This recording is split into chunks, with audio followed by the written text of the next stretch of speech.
नमस्कार दोस्तों, welcome to my YouTube channel biography दुनिया पर। आज हम बात करेंगे महात्मा गांधी के बारे में।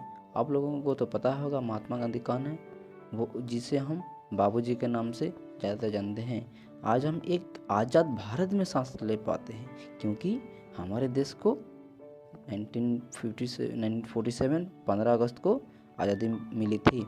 और दोस्तों, देश को आज़ाद करने के लिए ना जाने कितने लोगों ने अपनी ज़िंदगी तक निछावर कर दिए थे। हालांकि यहाँ पर भी आज़ादी के लिए लड़ने वाले दो तरफ के थे। एक तरफ तो वो लोग थे जिन्होंने अपने ताकत पर ही आज़ादी लाना चाहते थे, और दूसरे पर थे जिन लोगों ने अहिंसा से, शांति से आज़ादी लेना चाहते थे। महात्मा गांधी कहते थे हर समस्या का समाधान अहिंसा से होगी। तो चलें दोस्तों, बात करते हैं गांधी जी के बारे में कुछ रोचक बातें। ये कहानी शुरू होती है अक्टूबर 2, 1869 को गुजरात की पोरबंदर में करमचंद गांधी और पुतलीबाई के घर में एक बेटा पैदा होता है जिसका नाम उन्होंने रखते हैं मोहनदास करमचंद गांधी।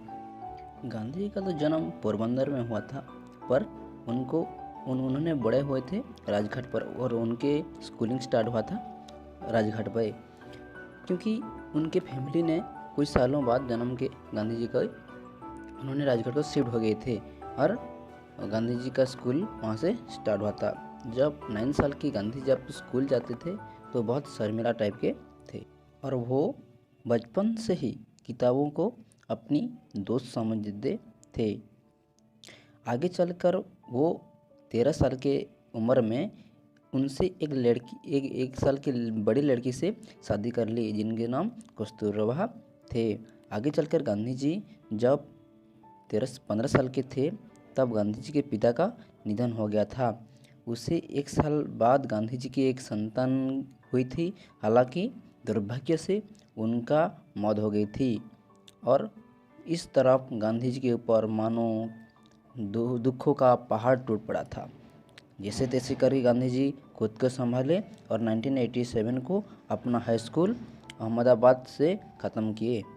आगे चलकर कॉलेज की पढ़ाई ख़त्म करने के बाद गांधी जी ने लॉ की पढ़ाई करने के लिए लंदन जाने के बाद माँ को बताई। हालांकि 1888 में गांधी जी दूसरी बार पिता बने, इसलिए उनके माँ चाहते थे कि वो भारत में रहकर उनके फैमिली को देखभाल करे।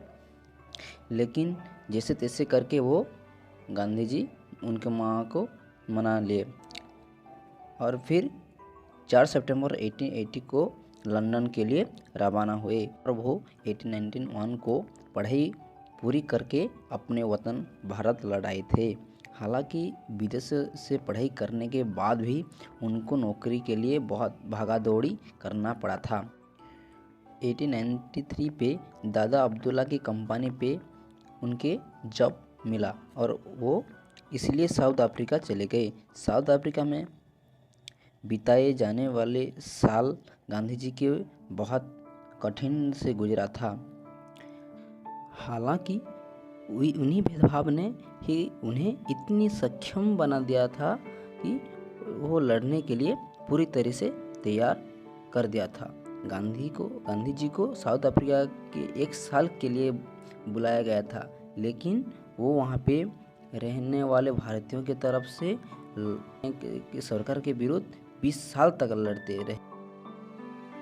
उन्हीं दौरान गांधी जी ने साउथ अफ्रीका पर एक नाटल इंडियन कांग्रेस की स्थापना की थी, और फिर गोपाल कृष्ण गोखले, जो कि इंडियन कांग्रेस में एक सीनियर नेता थे, उन्होंने गांधी जी को इंडिया फ्रीडम फाइट के लिए और अपने देश को आज़ादी दिलाने के लिए बुलाए। और इसी तरह से गांधी जी 1915 को भारत लौट आए, और उन्हें आकर वो इंडियन नेशनल कांग्रेस से ज्वाइन कर लिया और भारत की आज़ादी पर सोच आरम्भ कर दिए, और कुछ सालों में ही वो लोगों के चाहते नेता बन गए। वो अहिंसा पथ पे चलने के लिए उन्होंने हर भारतीय को एक में बांध दिए थे। जाति धर्म की भेदभाव ना करते हुए उन्होंने आंदोलन को चलता रहे।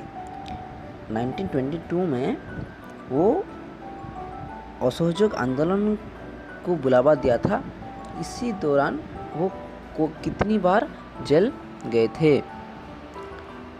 इसे सुनकर बहुत लोग फ्रीडम मूवमेंट में पार्टिसिपेट किए थे।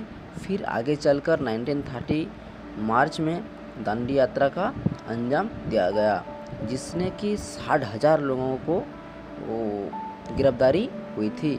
और इसी तरह गांधी जी 1942 में क्विट इंडिया मूवमेंट शुरू किया थे।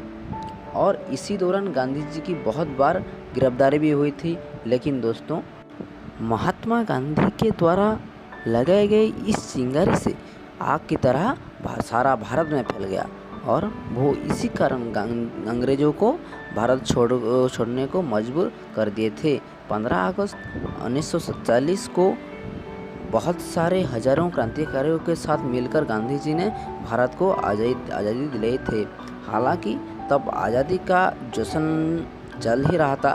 तभी 30 जनवरी 1948 को नाथुराम गोडसे गांधी जी को गोली मारकर हत्या कर दिया था। और इसी घटना ने सारा भारत, सिर्फ भारत नहीं पूरी दुनिया में शोक फैला दिया था। 15 नवंबर 1949 को गांधी जी की हत्या के कारण नाथुराम गोडसे को फांसी दिया गया था। इस सब के बाद दोस्तों, मैं एक बात कहना चाहता हूँ। गांधी जी जब तक जीवित थे तब तक गांधी जी ने अहिंसा को अपने हर काम की सलूशन मानते थे और इसी सिद्धांत के दम पर ही उन्होंने अपना पहचान बनाए थे।